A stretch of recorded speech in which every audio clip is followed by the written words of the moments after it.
Bismillah. Bismillahirrahmanirrahim. Assalamualaikum warahmatullahi wabarakatuh. Innal hamdalillah nahmaduhu wa nasta'inuhu wa nastaghfiruh wa na'udzu billahi min syururi anfusina wa min sayyiati a'malina. May yahdihillahu fala mudhillalah wa may yudlil fala hadiyalah. Wa asyhadu an la ilaha illallah wahdahu la syarikalah wa asyhadu anna Muhammadan abduhu wa rasuluh. Allahumma shalli wa sallim ala nabiyyina Muhammad wa ala alihi wa ashabihi wa man tabi'ahum bi ihsanin ila yaumiddin, amma ba'd. Kaum muslimin dan muslimat jamaah salat maghrib Masjid As-Salam yang dimuliakan oleh Allah Subhanahu wa taala. Alhamdulillah, pertama-tama marilah kita panjatkan rasa syukur kepada Allah Subhanahu wa taala, karena dengan nikmatnya lah jamaah sekalian kita masih mendapatkan kemudahan untuk bisa menjalani hidup dan kehidupan ini di atas hidayah, di atas petunjuk Nabi sallallahu alaihi wasallam. Semoga kita diberikan keistiqomahan untuk berada di atas siratal mustaqim sampai akhir hayat kita. Amin ya rabbal alamin. Insyaallah kita akan lanjutkan pembahasan kitab Al-Adab Al-Mufrad jamaah sekalian, karya Al-Imam Al-Bukhari rahimahullahu taala, di mana kitab Al-Adabul Mufrad adalah sebuah kitab yang menjelaskan tentang adab, karya Al-Imam Al-Bukhari rahimahullahu taala, yang agak sedikit berbeda dengan kitab Sahih Bukhari yang di sana ada bab adabnya. Ya, di sini lebih banyak riwayat-riwayatnya dan beliau sebutkan segala hal yang berkaitan dengan adab di dalam kitab yang spesifik atau kitab yang khusus yang beliau beri judul Al-Adab Al-Mufrad. Ya, alhamdulillah pembahasan kita dengan mendapat kemudahan dari Allah Subhanahu wa taala, kita sampai di hadis yang ke-211 ya, sesuai urutan kitabnya. Dan pembahasan kita jamaah sekalian dengan pembahasan yang sederhana ya, untuk dengan tujuan ya memberikan pemahaman umum ya, atau pemahaman yang sederhana dari hadis-hadis yang dibahas. Di antara sumber rujukan kita dalam syarahnya atau penjelasan kitabnya, yang pertama dari kitab Rasul Bard ya, dari kitab Rasul Bard, yang ini terjemahnya ada di hadapan kita jemaah sekalian di layar ya, saya tampilkan kitab Rasul Bard karya Dr. Muhammad Luqman ya As-Salafi hafizahullah taala. Kemudian yang kedua yaitu Syarah Al-Adab Al-Mufrad karya Syekh Al-Awaisah hafizahullah taala. Baik. Pembahasan terakhir jemaah sekalian sampai hadis ke-211 ya, tapi belum kita sampaikan syarahnya, kita sebutkan dahulu hadisnya. Sebuah riwayat ya, sebelum masuk ke riwayatnya, di sini di bawah bab yang lalu ya, bab yang ke-107, hal yaqulu sayyidi. Ya, bab hal yaqulu sayyidi. Ya, bolehkah mengatakan sayyidi atau sayyidku atau tuanku? Ya. Di sini disebutkan sebuah riwayat jemaah sekalian, haddatsana Musaddad ya, qala haddatsana Bishr ibn al-Mufaddal qala haddatsana Abu Maslamah an Abi Nadrah an Mutarrif qala. Ya, ini bersumber dari seseorang yang bernama Mutarrif. Qala li, saya ulangi, qala abi, berkata ayahku, intalaqtu fi wafdi Bani Amir. Ya, artinya kata ayahnya Mutarrif, aku pernah bersama utusan Bani Amir. Ini salah satu kabilah. Ilan Nabi sallallahu alaihi wasallam, untuk menemui Nabi sallallahu alaihi wasallam. Faqalu, kemudian ketika mereka berjumpa dengan Nabi sallallahu alaihi wasallam, mereka mengatakan, anta sayyiduna, engkau wahai Nabi adalah sayyid kami, engkau adalah tuan kami. Maka beliau pun bersabda, as-sayyidu Allah. As-sayyid itu hanyalah Allah Subhanahu wa ta'ala. Lalu mereka pun mengatakan, wa afdaluna fadla, Dan engkau wahai Nabi adalah orang yang paling afdal di antara kami. Wa a'dhamuna taulan, dan engkau adalah orang yang keutamaannya, ya, paling banyak, engkau yang paling agung di antara kami. Maka beliau pun rupanya khawatir ya kalau kata-kata mereka itu berlebih-lebihan. Maka beliau pun memberikan nasihat, qulu biqaulikum, ya, ucapkanlah dengan ucapan kalian, ya, maksudnya katakan yang biasa, jangan berlebihan ya tentang diriku. Wala yastajriyannakumus syaitan, ya, jangan sampai syaitan menjalankan ucapan kalian, ya, maksudnya jangan sampai ucapan kalian terpengaruh oleh sesuatu yang berasal dari syaitan. Ya, hadis ini jamaah sekalian derajatnya sahih ya, diriwayatkan oleh Imam Ahmad dan juga Imam Abu Dawud. Ya, kita perhatikan yang pertama di dalam Syarah Al-Adabul Mufrad. Ya, Syarah Al-Adabul Mufrad dijelaskan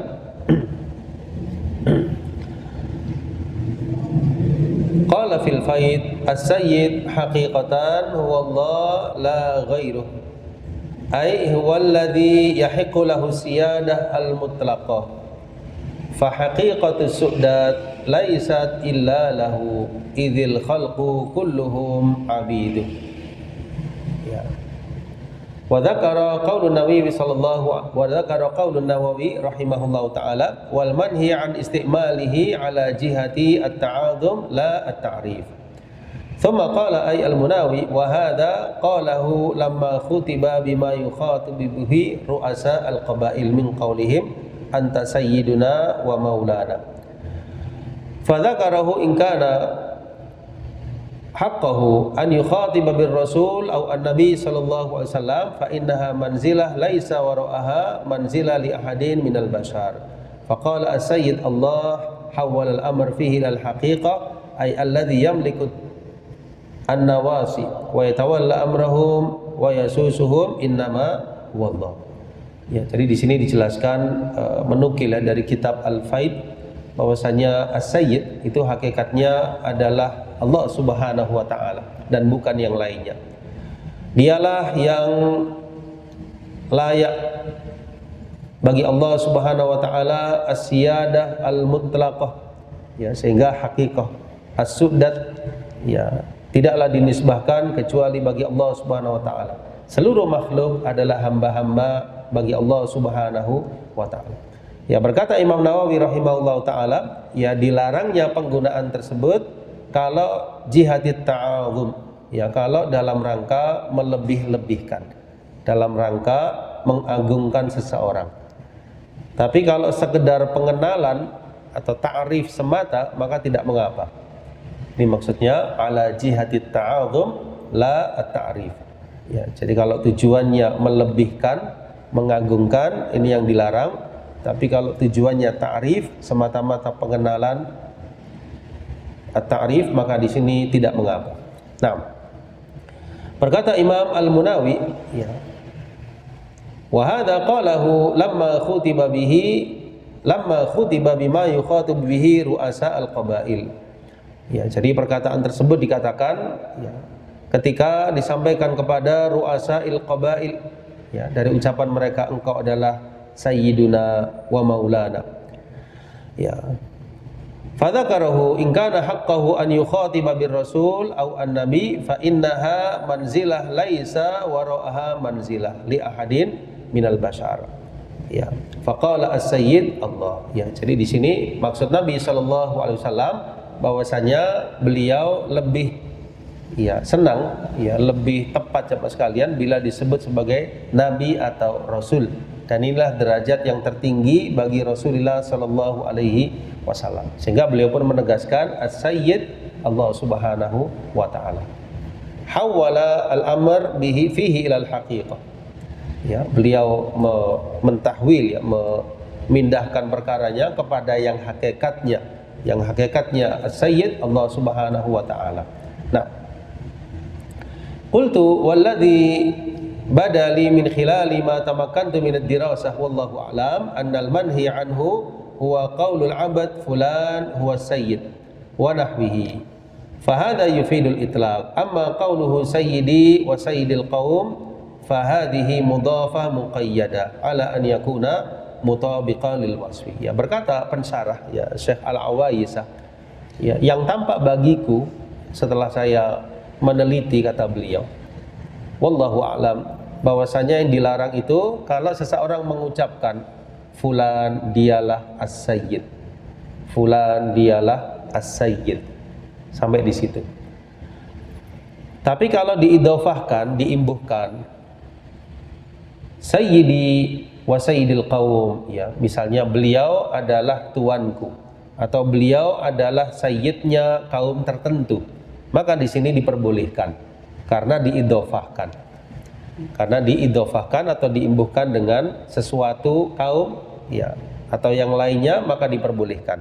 Ini menurut beliau ya Syekh Al-Awaisah. Tapi kalau as-sayyid saja, maka di sini nisbahnya kepada Allah Subhanahu wa taala. Ya. Berkata guru kami, ya, guru kami di sini maksudnya Syekh Albani rahimahullahu taala. Mujiban su'ali 'an dzalik, ya, ketika saya tanya tentang hal tersebut, beliau mengatakan, "Hinama khasyiya an-nabiy sallallahu alaihi wasallam ala ba'di ashabihi wa bi khassa ulaika alladziina kanu hadithi 'ahd bil iman khasyiya an yubalighu fi madhi." Ya, jadi di sini Nabi sallallahu alaihi wasallam itu kenapa beliau melarang ketika mereka mengatakan anta sayyiduna? Karena kekhawatiran beliau terhadap sebagian sahabat yang mereka itu baru masuk Islam. Mereka baru masuk Islam. Maka beliau khawatir kalau mereka sampai memiliki keyakinan yang berlebih tentang diri Nabi sallallahu alaihi wasallam. Ya, kita tahu Nabi sallallahu alaihi wasallam adalah Abdullah wa Rasuluh. Nabi Muhammad sallallahu alaihi wasallam adalah hamba Allah dan utusannya. Beliau khawatir kalau ada sebagian umat beliau, dalam hal ini para sahabat yang baru masuk Islam, melebihkan beliau di atas derajat kenabian atau kerasulan. Di derajat beliau apa? Seorang nabi, seorang rasul. Abduhu wa rasuluh. Ada sebagian sahabat yang ketika itu datang dari Bani Amir tadi, mereka mengatakan anta sayyiduna, engkau adalah sayyid kami. Di sini Nabi sallallahu alaihi wasallam mengembalikan kepada hakikat bahwasanya as-sayyid itu lebih tepatnya Allah Subhanahu wa taala. Artinya jangan kalian melebih-lebihkan diriku, katakanlah maksudnya beliau itu aku sebagai nabi dan seorang rasul saja, itu sudah cukup. Paham yang dimaksudnya? Jadi kekhawatiran beliau karena sebagian sahabat tersebut baru masuk ke dalam Islam. Ya, khasya an yubalighu fi madhi. Ya, ini perkataan Syekh Albani rahimahullahu taala. Ya. Nah, lalu bagaimana permasalahannya jamaah sekalian menggabungkan dengan hadis yang lain? Ya, ada hadis yang lain Nabi sallallahu alaihi wasallam menyatakan ana sayyidu waladi Adam. Ana sayyidu waladi Adam. Aku adalah sayyidnya anak Adam. Ana sayyidu waladi Adam. Ya. Jadi di situ ada keterangan sayyid, aku adalah sayyidnya anak Adam. Artinya aku adalah penghulunya anak Adam. Penghulunya anak Adam kelak di akhirat, manusia dalam keadaan mereka datang kepada para nabi, ya, dan para rasul, di antaranya Nabi Adam alaihissalam, ya, Nabi Nuh alaihissalam, Nabi Ibrahim, Nabi Musa, Nabi Isa, pada akhirnya datang kepada Nabi Muhammad sallallahu alaihi wasallam, dan beliaulah yang memohonkan syafaat untuk dimudahkan, dipercepatnya hisab bagi seluruh umat manusia. Karena itu beliau adalah sayyidnya waladi Adam. Bagaimana menggabungkannya?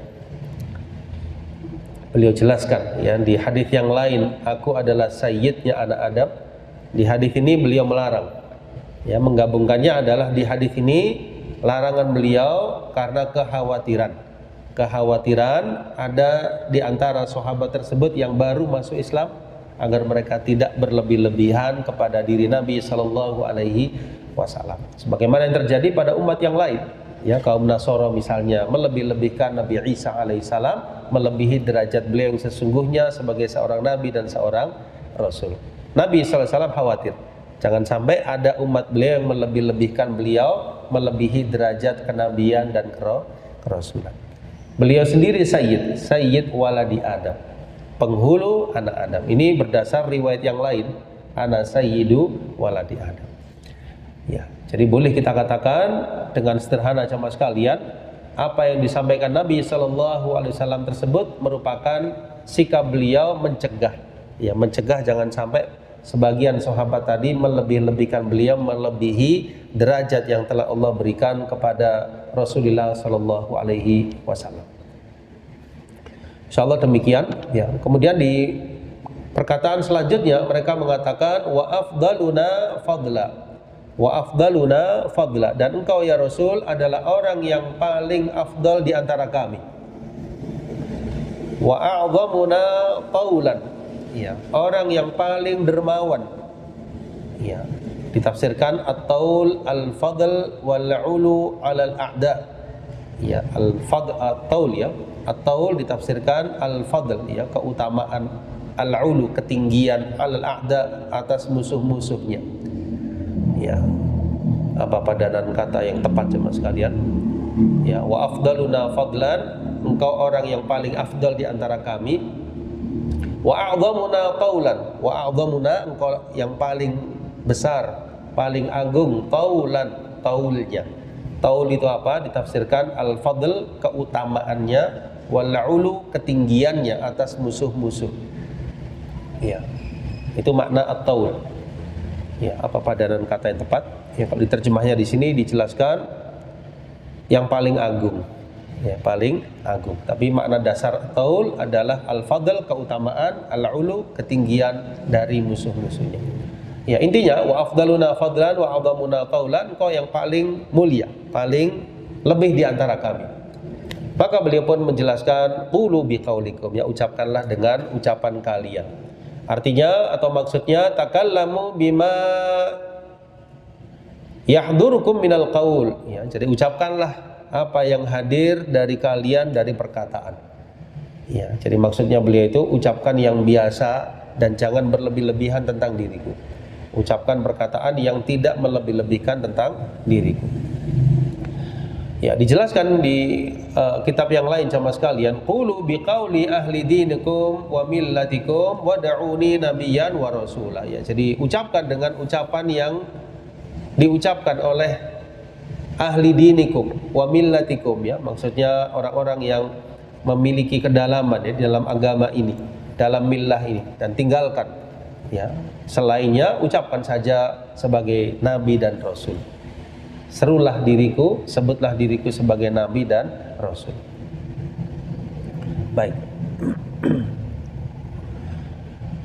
Di sini disebutkan permisalan yang lain sama sekalian, kisah yang lain yang menunjukkan ada perkataan yang melebih-lebihkan Nabi Shallallahu Alaihi Wasallam dan beliau menegurnya. Nah, ini ya, di paragraf yang selanjutnya dari syarah ini, ya. Pernah satu ketika ada beberapa wanita sama sekalian yang mereka itu yadribna biduf, ya, wa yandabna min qatli abaihinna yauma badr idh qalat ihdahunna. Ya, jadi ada di antara para wanita jamaah sekalian, di antara sahabiyah yang mereka itu bilang wa fina nabiyyun ya'lam ma fi ghadin. Ya, ada di antara kita.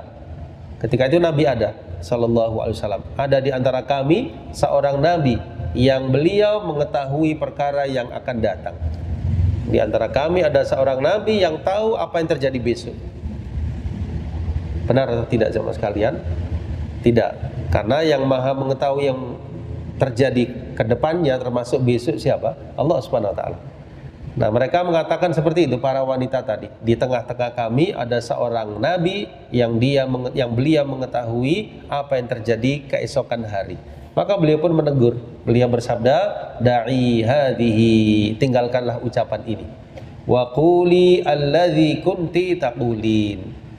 Wa quli, dan ucapkanlah alladzi kunti taqulin, yang kalian katakan. Ya, maksudnya wallahu a'lam bishawab, ucapkan yang sebenarnya tentang diriku, jangan melebih-lebihkan. Bisa difahami jemaah sekalian? Jadi ada beberapa sahabiat yang mengatakan bahwasanya Nabi sallallahu alaihi wasallam itu tahu perkara yang akan terjadi besok. Berarti tahu perkara yang apa? Gaib, perkara yang akan terjadi di masa mendatang. Nah, ini merusak nilai tauhid. Maka Nabi sallallahu alaihi wasallam meluruskan, ya, bahwasanya beliau tidak seperti itu. Ya. Mungkin jamaah sekalian ingat bagaimana kisah datangnya malaikat Jibril dalam bentuk sosok manusia datang kepada Nabi Shallallahu Alaihi Wasallam, tanya tentang Islam, iman, ihsan, lalu tanya tentang hari kiamat, kapan terjadinya. Apa jawab Nabi Shallallahu Alaihi Wasallam? Mal mas'ulu anha bi'a'lama minas sa'il. Ya, orang yang ditanya, maksudnya diri beliau, tidak lebih tahu daripada yang bertanya. Artinya aku dan engkau wahai malaikat Jibril sama-sama tidak tahu tentang terjadinya kapan hari kiamat itu. Ini menunjukkan Nabi Shallallahu Alaihi Wasallam, seluruh para nabi dan rasul, seluruh para malaikat tidak ada yang mengetahui perkara yang gaib kecuali perkara gaib yang Allah kabarkan kepada Nabi Shallallahu Alaihi Wasallam. Kecuali apa yang Allah kabarkan, misalnya tentang terjadinya atau munculnya Dajjal di masa mendatang, itu kan belum terjadi. Tapi Allah kabarkan kepada Nabi-Nya Sallallahu Alaihi Wasallam, Nabi mengabarkan kepada kita apa yang terjadi di akhir zaman, ya, di antara tanda kedekatan hari kiamat, ya, misalnya taqarubuz zaman, ya, kedekatan zaman, ya, mautul faja'ah, kematian secara tiba-tiba, ya, dan hal-hal lainnya, ya, akan datangnya Ya'juj dan Ma'juj, ya, turunnya Nabi Isa alaihissalam dan sebagainya. Ini belum terjadi, tapi Nabi Sallallahu Alaihi Wasallam menyampaikan. Dari mana beliau menyampaikan? Pemberitahuan dari Allah Subhanahu wa Ta'ala. Saya ulangi, Nabi Sallallahu Alaihi Wasallam tidak mengetahui perkara yang gaib kecuali apa yang Allah kabarkan, baik dari permasalahan atau perkara di masa lalu maupun yang akan datang. Contoh di masa lalu, misalnya beliau mengabarkan tentang Juraij, ya, kisah di masa lalu, ya, kisah tentang 3 orang yang masuk ke gua, ya, kemudian tidak bisa keluar, pada akhirnya mereka bisa keluar, ya, di masa lalu. Dari mana beliau menyampaikan? Dari Allah Subhanahu Wa Taala. Ya, jadi Nabi Sallallahu Alaihi Wasallam tidak mengetahui perkara yang gaib kecuali apa yang Allah kabarkan kepada beliau. Nah, ucapan sahabiah di sini, ya, yang dalam kurung ini, ya, bagian atas, wa fina nabiyyun, di sisi kami ada seorang nabi yang mengetahui apa yang terjadi besok. Di sini diluruskan oleh Nabi Sallallahu Alaihi Wasallam bahwasanya perkataan tersebut berlebih-lebihan, sehingga beliau menegur da'i hadhihi, tinggalkanlah ucapan ini. Artinya beliau tidak mengetahui perkara yang terjadi di keesokan harinya, perkara yang terjadi di masa mendatang, kecuali apa yang Allah kabarkan. Bisa difahami sama sekalian? Ya, seperti itu. Kalau seandainya Nabi Sallallahu Alaihi Wasallam mengetahui perkara yang akan terjadi sama sekalian, ya, apa gunanya beliau mengatur strategi perang, strategi jihad fisabilillah, mengatur bagaimana caranya beliau berhijrah bersama sahabat Abu Bakar agar supaya tidak diketahui oleh orang-orang musyrikin. Ya, ini semua merupakan ikhtiar, rencana. Ya, jadi menunjukkan bahwasanya Nabi Sallallahu Alaihi Wasallam tidaklah mengetahui perkara yang gaib, dan ini termasuk kekhususan Allah Subhanahu Wa Taala. Di sisinya, di sisi Allah, perbendaharaan atau perkara ilmu-ilmu yang gaib, Allah yang maha mengetahuinya. Alimul ghaibi wasyahadah, Allah yang maha mengetahui perkara yang gaib maupun yang nyata. Makhluk tidak tahu. Apa di antara perkara gaib yang Allah maha mengetahuinya? Di antaranya tentang kapan turunnya hujan, Allah maha mengetahuinya. Apa yang ada dalam rahim, Allah yang maha mengetahuinya. Apa yang akan terjadi besok, Allah maha mengetahuinya. Di mana setiap hamba akan meninggal, Allah yang maha mengetahuinya. Ya, kita semua tidak ada yang tahu. InsyaAllah demikian, ya. Lanjutannya di salam syarahnya, ya. Au qulu qaulakum al-mu'tad al-mustarsal fihi ala sajiyah dunal musta'mal lil itra' wa takalluf limazidit tana. Ya, jadi maksud Nabi Sallallahu Alaihi Wasallam ucapkan seperti yang kalian ucapkan atau yang seperti engkau ucapkan, itu maksudnya ucapkan kata-kata yang biasa saja. Jangan berlebih-lebihan di dalam memuji Nabi Sallallahu Alaihi Wasallam, meskipun maksudnya baik. Paham, ya? Jadi meskipun maksudnya itu baik, tapi tidak dibenarkan untuk melebih-lebihkan sesuatu yang tidak pada tempatnya. Dalam hal ini melebih-lebihkan Nabi Muhammad Sallallahu Alaihi Wasallam. Kita semua mencintai Nabi Sallallahu Alaihi Wasallam, dan ini termasuk kandungan keimanan kita kepada beliau. Syarat syahadat Muhammad Rasulullah, kita mencintai beliau, mencintai sunnah beliau, kita diharuskan memuliakan beliau, tapi tidak berarti melebih-lebihkan beliau melebihi derajat yang telah Allah anugerahkan. Ya, jadi tidak ifrat, tidak pula tafrid, ya, tidak melebih-lebihkan, tidak pula menyia-nyiakan. Kita tidak boleh menurunkan derajat Nabi melebihi derajat yang Allah berikan, tidak boleh pula kita melebihkan derajat beliau dari derajat yang Allah berikan kepada beliau. Allah berikan derajat apa? Kenabian dan kerasulan. Inilah derajat tertinggi kepada Nabi Muhammad sallallahu alaihi wasallam. Tidak boleh kita angkat sampai derajat ketuhanan, tidak boleh pula kita turunkan derajat beliau dari kenabian dan kerasulan. Sehingga dalam kandungan syahadat, asyhadu an la ilaha illallah wa asyhadu anna Muhammadan abduhu wa rasuluh. Bahwasanya Nabi Muhammad sallallahu alaihi wasallam adalah hamba Allah. Sama seperti manusia yang lain, tidak mengetahui perkara yang gaib. Beliau juga makan, minum, juga istirahat. Ya, tapi beliau rasul. Ya, jadi dikatakan oleh para ulama, beliau hamba yang tidak disembah, tapi beliau rasul yang tidak didustakan. Ya, abdun la yu'bad wa rasulun la yukadzab. Itu makna syahadat Muhammad Rasulullah. Abdun, beliau hamba, berarti tidak boleh diibadahi, tidak boleh dilebih-lebihkan melebihi derajat beliau. Tapi beliau rasul, tidak boleh didustakan, tidak boleh direndahkan melebihi derajat yang telah Allah berikan sebagai seorang nabi dan rasul. Disinilah prinsip ahli sunnah wal jamaah, yang mana tidak melebih-lebihkan dan tidak pula mengurangi derajat Nabi sallallahu alaihi wasallam.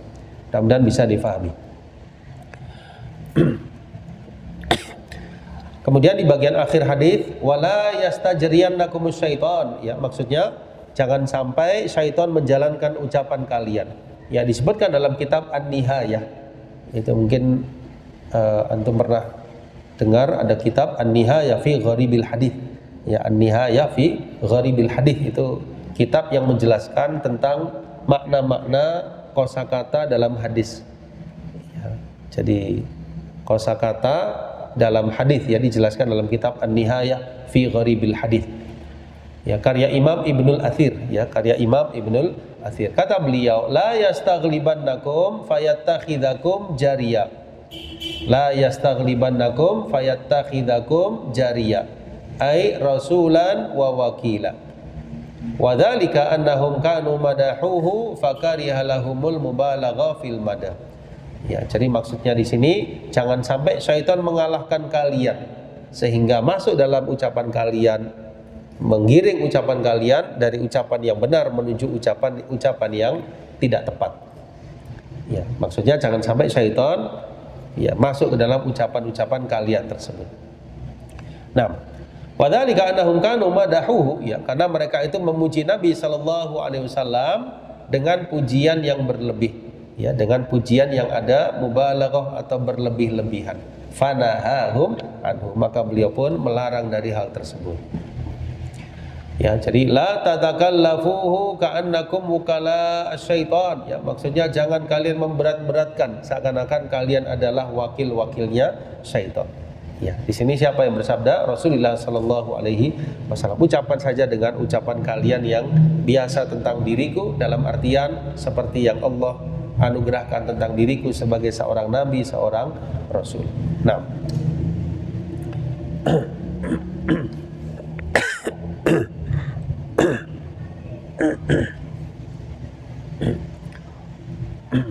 ya, sehingga di sini Nabi Shallallahu Alaihi Wasallam memerintahkan mereka untuk, ya, menyapa beliau, ya, berkomunikasi dengan beliau, menyebutkan tentang beliau dengan sesuatu yang tidak takalluf. Ya, apa tidak takalluf itu? Tidak memberat-beratkan, tidak melebih-lebihkan dari apa yang diberikan kepada beliau oleh Allah Subhanahu wa taala. Nah, insyaallah demikian, ya. Di bagian akhir disebutkan faedah-faedahnya, di antaranya, ya, ini dalam Syarah Al-Adabul Mufrad. Yang pertama, adanya kaedah saddud dzara'i, adanya kaedah mencegah sesuatu jangan sampai terjerumus ke dalam hal yang dilarang. Saddud dzara'i. Adanya kaedah saddud dzara'i. Biasanya di dalam ilmu fikih, ya, banyak sekali kita dengar istilah saddud dzara'i. Ya, jadi mencegah sesuatu jangan sampai kepada perkara yang dilarang. Di sini beliau melarang, ya, as-sayyid Allah. Padahal di hadis yang lain beliau menyebutkan ana sayyidu waladi Adam. Kenapa? Karena kekhawatiran beliau para sahabat yang sebagian mereka masuk Islam tadi melebih-lebihkan Rasulullah Sallallahu Alaihi Wasallam. Saddud dzaraib. Yang kedua, tawadhu Nabi Sallallahu Alaihi Wasallam. Ya, tawadhunya Rasulullah Sallallahu Alaihi Wasallam.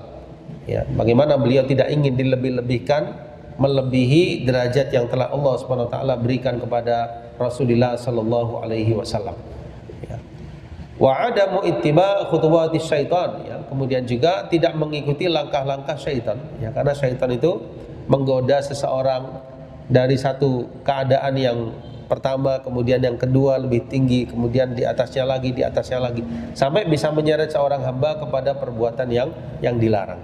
Ya, jadi bertahap syaitan menggoda seorang hamba. Termasuk di sini dalam hal ucapan pun Nabi Sallallahu Alaihi Wasallam melarang kalau seseorang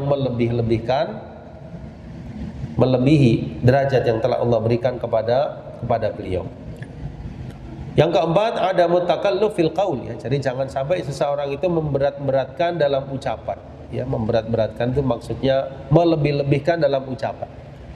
Ya, termasuk di sini misalnya kita memuji seseorang, ya, muji seseorang sesuai dengan keadaannya. Ya, jadi jangan sampai melebih-lebihkan sesuatu yang tidak ada pada orang tersebut kemudian kita puji.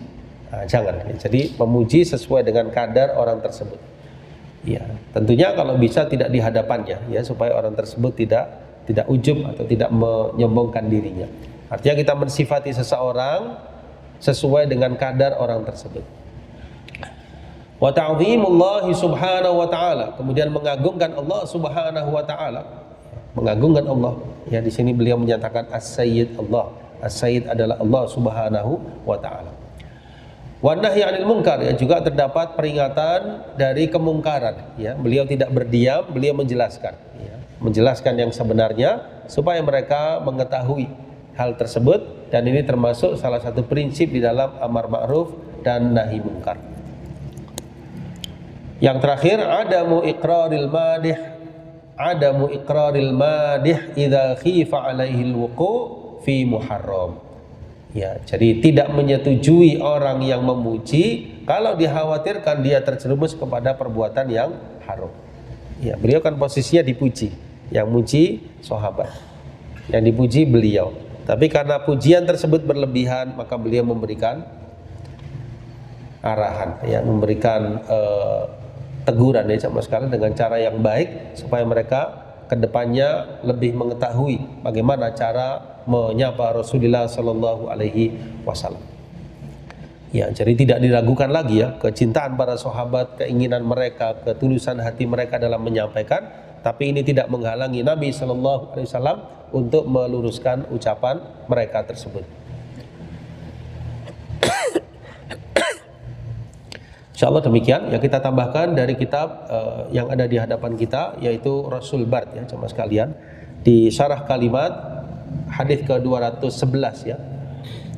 Ya, di sini dijelaskan makna kalimat taulan, kemudian la yastajriyannakum, ya, sudah kita jelaskan tadi, ya. Kemudian tentang fikih hadis, ya, 211, mana'un Nabi sallallahu alaihi wasallam min qauli anta sayyiduna lahu sallallahu alaihi wasallam ma'a qaulihi sallallahu alaihi wasallam ana sayyidu waladi Adam li'alla yahsabu as-siyada bin nubuwah min asbabid dunya min ajli annahum kanu hadithi ahd bil Islam wa kana lahum ru'asa yu'azzimunahum wa yanqaduna li amrihim. Ya, jadi larangan beliau tersebut padahal ada hadis yang lain antas ana sayyidu waladi Adam. Ya, ini supaya apa? Agar mereka tidak menyangka, ya, tidak beranggapan bahwasanya gelar kenabian diperoleh dengan sebab-sebab keduniaan, ya, agar mereka tidak menganggap sebab-sebab, ya, kenabian diperoleh dengan sebab-sebab keduniaan. Ya, artinya beliau seorang nabi, seorang rasul, ya, beliau tidak membutuhkan, ya, sesuatu yang sifatnya penganggungan, sifatnya ketokohan dan sebagainya, bukan itu, ya. Beliau hanya ingin mendakwahkan kepada umat ini. Beliau hanya ingin membimbing mereka menuju peribadatan hanya kepada Allah Subhanahu wa taala. Min ajli annahum kanu hadithi ahdin bil Islam, ya. Kemudian juga mereka, ya, dari sahabat tadi mereka baru masuk Islam. Wa kana lahum ru'asa yu'azzimunahu wa yanqaduna li amri. Mereka juga punya tokoh-tokoh, ya, pemimpin-pemimpin kabilah yang mereka taati, artinya mereka berada di bawah kepemimpinan tokoh-tokoh tersebut. Ya, jadi beliau tugasnya sebagai nabi, sebagai di bawah bab 108 ar-rajulu ra'in fi ahlihi, ya, bahwasanya seseorang itu atau seorang laki-laki, seorang suami jamaah sekalian, pemimpin di dalam keluarganya. Ya, disebutkan di sini sebuah riwayat yang bersumber dari Malik ibn al-Huwairith berkata, "Ataina an-nabi sallallahu alaihi wasallam." Di sini 213, ya. Kalau di dalam syarah tidak dimasukkan, ya, yang 212. Kita lihat yang di Rasul Bard. Ya, 212 dalam Rasul Bard. Ya. Bersumber dari Ibnu Umar radhiyallahu anhuma, qala Nabi sallallahu alaihi wasallam, bahwasanya Nabi sallallahu alaihi wasallam bersabda, kullukum ra'in, ya, masing-masing kalian adalah pemimpin. Wa kullukum mas'ulun an ra'iyatihi, ya, masing-masing kalian akan dimintai pertanggungjawaban atas pimpinannya. Ya. Fal amiru ra'in, ya, jadi seorang amir, ya, seorang pemimpin, penguasa itu adalah pemimpin. Dan dia akan ditanya oleh Allah Subhanahu wa taala. Warrajulu ra'in, ya, seorang suami, seorang laki-laki, dia pemimpin atas keluarganya dan dia akan ditanya oleh Allah Subhanahu wa taala. Mas'ul. Wal mar'ah, juga seorang wanita, ya, maksudnya di sini seorang istri. Ra'iyatun ala baiti zaujiha, dia adalah pemimpin di rumah suaminya. Ya, pemimpin di sini artinya atau maksudnya wallahu a'lam bishawab, saat suaminya tidak ada di rumah, maka yang menggantikan posisi suaminya tadi adalah istrinya. Ya, dia menjadi pemimpin di rumah suaminya dalam artian ketika suami tidak ada, dia menjaga harta suaminya, dia mendidik anak-anak yang tersebut dan tidak menyia-nyiakan apa yang diamanahkan kepadanya. Wahiyya mas'ulah, dan seorang wanita tersebut, istri tadi, akan ditanya oleh Allah Subhanahu wa taala. Ala wa kullukum ra'in, ya, ingatlah masing-masing kalian adalah pemimpin. Wa kullukum mas'ulun an ra'iyati, masing-masing akan ditanya tentang kepemimpinannya. Sampai pun kalau orang itu sendirian, nggak punya keluarga, nggak punya suami, nggak punya istri, dia sendiri, dia juga pemimpin. Pemimpin atas dirinya sendiri. Tanggung jawab terhadap dirinya. Apakah dia menggunakan anggota badannya untuk kebaikan? Apakah dia taat kepada Allah? Apakah dia menggunakan dirinya untuk ibadah atau sebaliknya? Ya, jadi walaupun dia sendirian pun dia juga bertanggung jawab di hadapan Allah atas kepemimpinannya atas dirinya, apalagi kalau berkeluarga. Ya, sehingga di sini seorang suami hendaknya memiliki rasa tanggung jawab untuk membimbing keluarganya karena dia akan ditanya oleh Allah. Seorang istri juga demikian. Ya, dia harus bertakwa, menjaga amanah suaminya, menjaga keluarganya, menjaga harta dan anak-anak suami yang tersebut.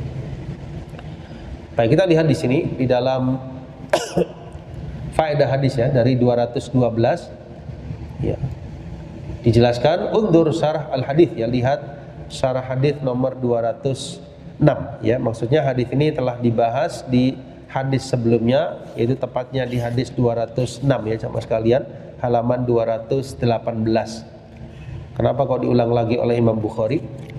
Siapa yang bisa menjawab? Kenapa kok diulang lagi? Ya. Kenapa? Kenapa suami? Ya, masya Allah. Karena di sini babnya adalah tentang seorang laki-laki adalah pemimpin dalam keluarganya. Kalau bab yang lalu, budak adalah pemimpin. Ya, jadi hadisnya sama, tapi di sini babnya beda. Di sini lebih kepada suami. Kalau bab yang dulu lebih kepada seorang hamba sahaya. Yang ada riwayat tersebut tentang hamba sahaya di halaman 218. Ya, ahsanta. Apa arti ahsanta? Ya, telah baik engkau, ya, telah baik jawaban maksudnya. Ya, biasanya orang Arab bilang ahsanta, ahsantum, insyaallah. Barakallahu fikum. Masya Allah. Baik, kita cukupkan, ya, sepertinya sudah mau masuk waktu Isya. Barangkali ada yang kurang jelas atau ingin ditanyakan sama sekalian tentang apa yang telah disampaikan tadi. Mafhum insyaallah? Jelas insyaallah? Kurang berapa menit isya-nya?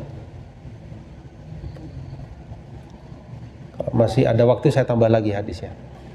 Berapa? 2 menit ya? Masya Allah. Baik.